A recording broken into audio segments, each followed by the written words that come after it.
Selamat datang di Parko Story.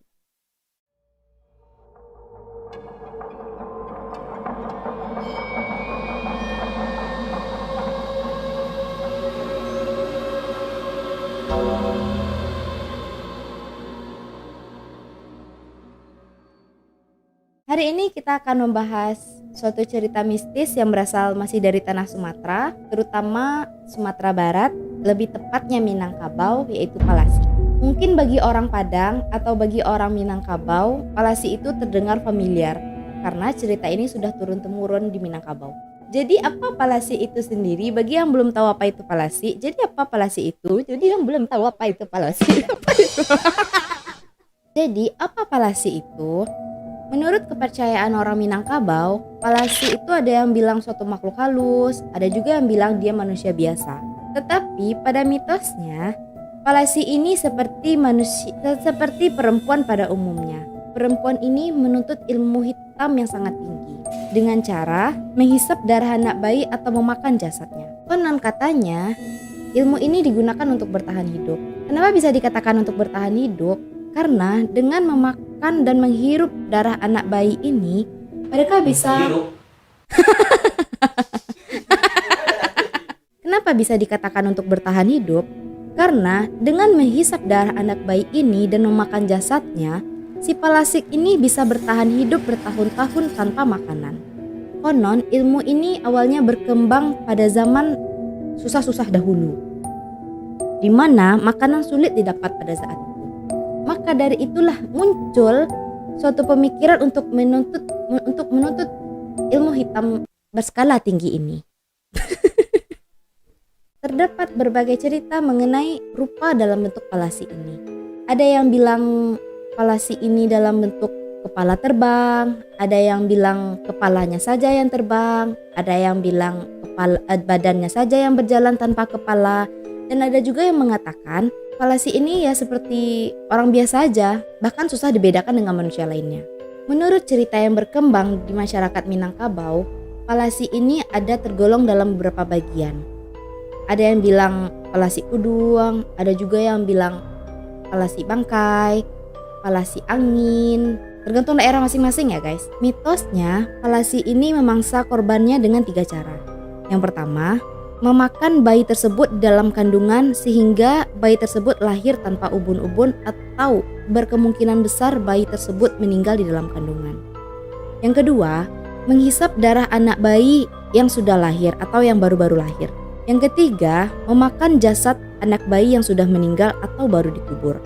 Masyarakat Minangkabau meyakini seorang anak bisa terkena Palasi hanya dengan tatapan atau lihat-lihatan dengan seorang Palasi tersebut. Setelah anak bayi tersebut lihat-lihatan dengan seorang Palasi tersebut, maka anak tersebut bisa terserang suatu penyakit. Bayi yang terkena Palasi ini harus segera diobati oleh orang pintar. Karena jika terlambat diobati oleh orang pintar, bayi tersebut bisa meninggal dunia. Dan jasadnya akan dicuri dan akan dimakan oleh Palasi tersebut. Ciri-ciri balita yang terkena Palasi yaitu yang pertama, demam tinggi. Yang kedua, diare hebat. Yang ketiga, semakin hari semakin parah. Yang keempat, ubun-ubunnya menjadi cekung. Yang kelima, semakin hari balita ini semakin kurus hingga berkemungkinan meninggal dunia. Jadi bagaimana sih cara Palasi ini memangsa korbannya?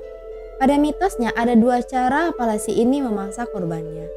Yang pertama, menghisap darah anak bayi tersebut di atas ubun-ubunnya sehingga ubun-ubun bayi tersebut menjadi cekung. Yang kedua, dengan gigitan, baik itu di leher atau di tangan. Jadi darah tersebut akan mengalir melalui lubang gigitan yang telah Palasi itu buat. Biasanya bayi yang dimangsa oleh Palasi ini tidak langsung meninggal karena bayi ini akan sakit-sakitan terlebih dahulu lalu meninggal dunia jika tidak segera diobati. Jadi kasarnya Palasi ini memangsa korbannya secara perlahan. Jadi bagaimana cara mencegah Palasi ini? Menurut kepercayaan orang Minang terdahulu, Palasi ini bisa dicegah dengan beberapa cara. Apabila seseorang melihat bayi kita atau anak kita secara terus-menerus atau meminta anak kita untuk digendong, maka bertulus hatilah untuk memberinya. Karena dengan cara itu, palasi tersebut tidak bisa memalasi anak kita. Apa? Memalasi anak kita.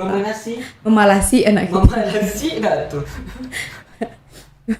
Dan cara tersebut bisa mencegah anak kita terhindar dari palasi. Dan apabila kita memberikan anak kita untuk digendong kepada orang yang tidak kita kenal tersebut, bilanglah kalau ini anak Anda atau ini cucu Anda. Maka seorang palasi tersebut tidak akan bisa memangsa anak tersebut. Ini sudah menjadi adat mungkin ya, atau turun-temurun di dalam Minangkabau.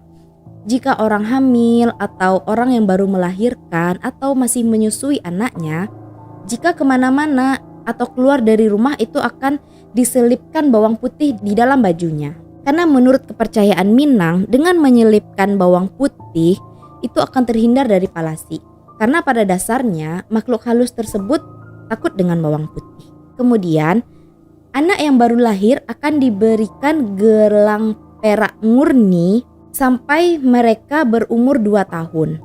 Itu juga diyakini sebagai penangkal palasi bagi orang Minangkabau.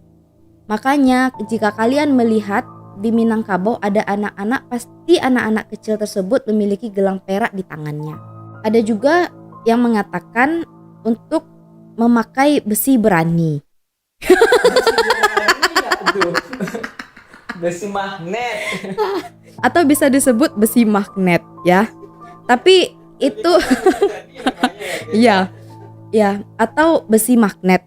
Atau di Padang tuh namanya besi berani ya guys ya. Tapi itu harus murni magnetnya atau murni beraninya. Tidak boleh ada campuran apapun. Dan itu akan diselipkan kepada bayi atau ibu melahirkan tersebut. Kenapa ibu yang menyusui atau ibu mengandung itu harus diberi penangkal palasi seperti bawang putih atau seperti besi berani tadi?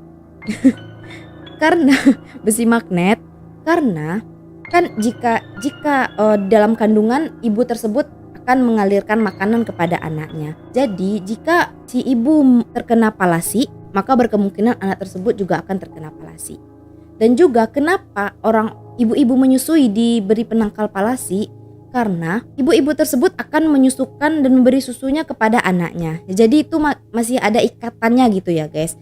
Jadi jika ibu menyusui tersebut terkena palasi, maka otomatis juga anak tersebut terkena palasi.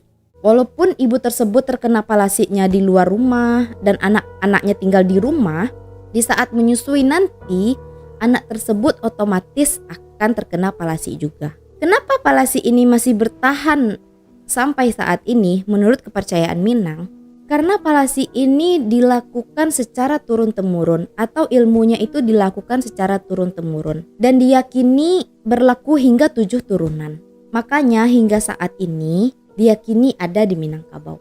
Jika ibunya seorang palasi, maka anak dari seorang palasi itu berkemungkinan atau otomatis pasti akan menjadi palasi juga. Karena sebelum ibunya meninggal, ilmunya ini harus diturunkan kepada anaknya. Jadi kayak kalau kita meninggal masih ada ilmu tuh kan, ada ilmu jahat tuh kan kayak susah mati gitu loh.